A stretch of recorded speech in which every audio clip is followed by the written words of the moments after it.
What's happening, Cigars Daily Nation? Today, I'm going to take you inside a brand new thermoelectric humidor from a brand I've never worked with before called Mojgar, which stands for, I don't know. This is a brand they told me was put out by a retired U.S. military mate who wanted to have an ideal place for his cigars collection, or at least that's what the side of the box says. And so I want to take a peek inside of this. You know, the world of thermoelectric humidors has actually become pretty damn competitive. And as I look at this unit, and I did some research about it online, the thing that stands out about this thing before I even unbox it is pricing. Like, far and away, these things seem to be one of the more affordable options on the market. Almost all of their units price in under the $200 range, almost regardless of size. They don't really go much over $200, even if you're shopping on other places like Amazon. So I'm excited to see this thing and what the quality is. We're going to break this box open, look at all the features, plug it in, see how loud it is. And for this video, I'm not going to do the whole seasoning phase to this because it's just been so identical for all the thermoelectric humidors. But I'll tell you this up front. If you're thinking about a thermoelectric humidor, the way you do it unanimously for all of them is you humidify it until it reaches 5% above the humidity where you want to keep it. And then you put your stash in there, you put your cigars in there, and it'll even out. If you're using 84% Boveda packs, that's when you'll switch down to your 72, 69, 65% pack, and then put yourself sort of right where you want to be. And they work so consistently that way that in this one, I just want to see like how loud it is, how well it stores the cigar. Does it have that nasty plasticky smell? Because being that it's affordable is great, but also, did we compromise on quality? There's only one way to find out. Time to break into the box.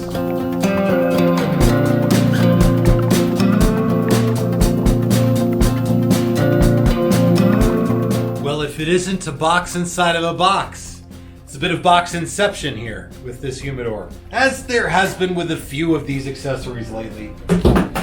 You know, I say all the better for protecting the thing, keeping it in good shape. I will say the exterior box actually did have some holes punched in it, and that always makes me nervous when I get, you know, basically an appliance. And so this one, the interior box, actually doesn't really have many scuffs, marks, dents, or anything like that. So a box in a box is not a bad idea.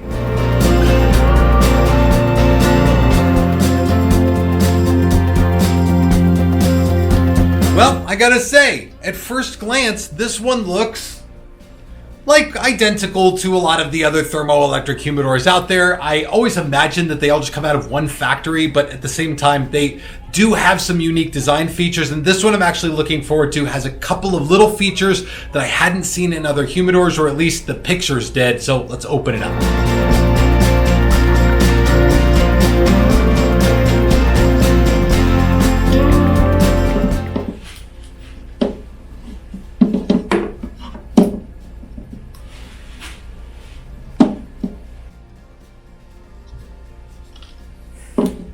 Oh.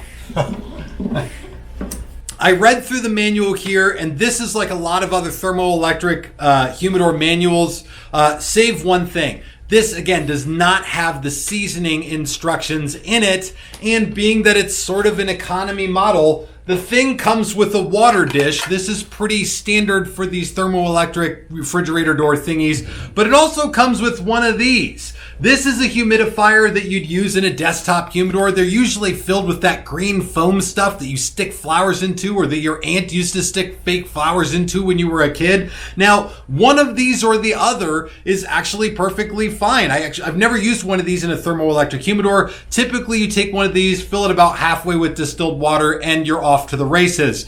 Honestly, the fact that they included both is either a great set of options or very confusing, and I'm going to leave that entirely up to you. But for the sake of this review, I'm just going to get rid of the desktop humidor one, and we're going to pretend that this thing came with this little plastic dish, just like every other one of these out there. And seriously, it's a more affordable model, so the fact that you've got an option isn't really a bad thing. I will say, though, that this thing seems like it's going to take up a lot of space for the interior of this smaller size thermoelectric humidor. This is certainly on the smaller end of what I've seen in these units, and I would estimate just by looking at this thing that it's probably going to hold somewhere in the region of 50 to 75 cigars comfortably. And there's a few upsides and downsides here. So if you're thinking about a dish for holding distilled water, I might pick something a little smaller than this, because this bad boy takes up what looks to be about a third of the bottom shelf, and that's a lot of space. All right, let me kick off a couple of other drawbacks, and then I'm going to talk about the big wins for this unit, because there's some great stuff going on in here. Big drawback for me, and I whine about these all the time, is it's got an analog hygrometer in it. If I was getting this unit for my home, I'd immediately replace this or add another digital hygrometer to it. They just work so much better than these analog ones that I don't even pay attention to these anymore. And they do make round ones that may fit in this hole or close to fit in the hole. A couple of other quick drawbacks to this, and this is something that's been a big deal for me with these cigar cabinets, and that's flat shelves. A flat shelf like this is not going to be great for round cigars. If you pull the shelf out, the cigars are liable to roll right off the edges, especially if you have them stacked, which means you're going to have cigars, maybe 2 stacks of them on here, and pulling it out 3 or 4 inches, and then kind of peering back into the back of the thing to see what you're pulling out. So somehow putting something in here, sides on this, or even a cigar, like a cedar cigar tray in there to hold your cigars would be a better way to, keep more cigars stacked in there or even organized better. It's just something that I've had enough experience with these that I found it to be a pretty consistent frustration.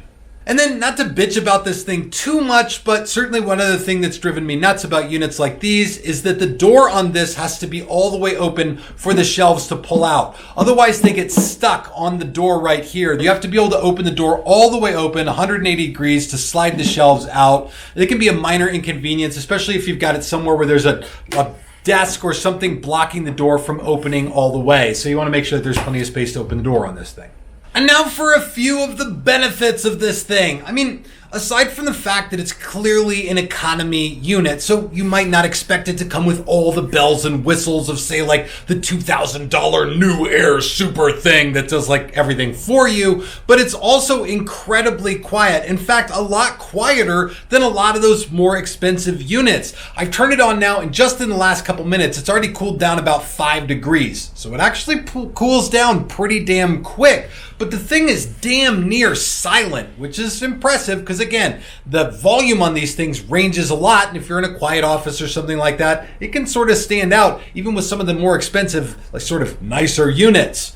Also, the thing has got a decently respectable light on the inside. This is something that I really enjoy. Sometimes they try to get fancy and do like a blue light in there, which maybe is better for the cigars, but you certainly can't see nearly as much.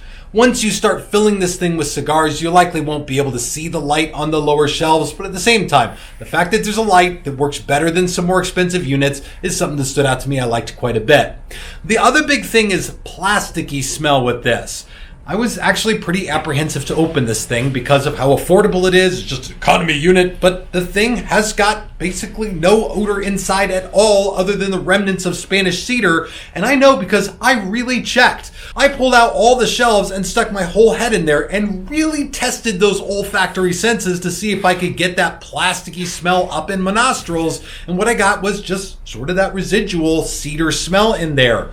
And for what it's worth, these shelves do seem to be solid Spanish cedar, which is saying something because these days I see a lot of shelves and humidors and boxes and things that are really just particle board with Spanish cedar veneer on them. So a little touch of luxury in your economy humidor. And then, like pretty much every unit of this size, there are a few drawbacks that are inherent to it. Number one, this isn't going to be a spectacular place to keep lots of boxes of cigars. A box of cigars takes up a bit more room than just the cigars inside the box, so you may want to take them out and put them in here. And if you can get some smaller cigar trays, I think you'll do much better at arranging your stash. Also, a unit like this is going to do an outstanding job of maintaining a consistent temperature, and it should do an excellent job of maintaining humidity. I authentically haven't come across one of these yet that hasn't. The one in my office, there's one here in the studio. I use one at home in my office, all of them just hold their humidity incredibly evenly, incredibly consistently. So if you've got a budding cigar collection and you want to start to take it to the next level where you're going to start aging cigars for maybe a few months or a year, a unit like this sets you up to do that in a way that's much harder with a wooden desktop humidor or an acrylic jar or even Tupperware. Those other types of humidors that I just mentioned are really susceptible to the change of temperature in your house. So if you turn off your AC when you go to work or even turn it up a few degrees, the internal temperature inside your humidor will go up and down with the room that it's sitting in. Something like this is going to sit and stay right where it's at. And Mojgar has even got units that heat and cool, and all of them for, again, right around and just under that $200 range. This is impressive. I've seen a few of these more economy brand electric humidors come out before, and this one right here seems to have some functionality that even the other models didn't, while it still lacks a few of the finer points that make a really nice luxury humidor really nice. But it also doesn't cost really nice luxury humidor money. So there's some give and take with this thing, but I think that it's a great kickoff, and I wonder if Mojgar will continue to grow their collection and put some like mid-tier quality or upper quality products in their catalog. At the very least, if you're taking that cigar collection and moving into a new era where you want to throw away or get rid of some of your Tupperwares, or your wife just needs something to take a sandwich to work in, and for the love of God, you've been using all the damn Tupperware for months and months, something like this is going to set you up and keep your stash in perfect condition. Anyway, drop a comment down below. What are you currently using for a humidor, and what has been your experience with electric humidors like this one?